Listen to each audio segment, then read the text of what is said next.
علامہ سید ابوالعالیٰ مودودی۔ علامہ سید ابوالعالیٰ مودودی کون تھے؟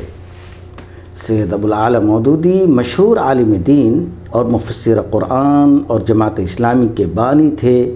20ویں صدی کے مؤثر ترین اسلامک مفکرین میں سے ایک تھے۔ ان کی فکر، سوچ اور ان کی تصانیف نے پوری دنیا کی اسلامی تحریکات کے ارتقاء میں گہرا اثر ڈالا اور 20ویں صدی کے مجدد اسلام ثابت ہوئے۔ مولانا مودودی وہ دوسرے شخص تھے جن کی غائبانہ نماز جنازہ کعبہ میں ادا کی گئی، پہلے نجاشی کی ادا کی گئی تھی۔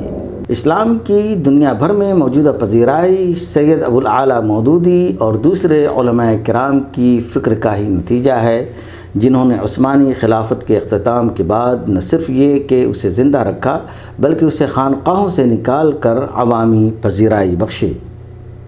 سید ابوالعالیٰ مودودی کا پاکستانی سیاست میں بھی بڑا کردار رہا ہے۔ پاکستانی حکومت نے انہیں قادیانی گروہ کو غیر مسلم قرار دینے پر پھانسی کی سزا بھی سنائی تھی، جس پر عالمی دباؤ کے باعث عمل درآمد نہ ہو سکا۔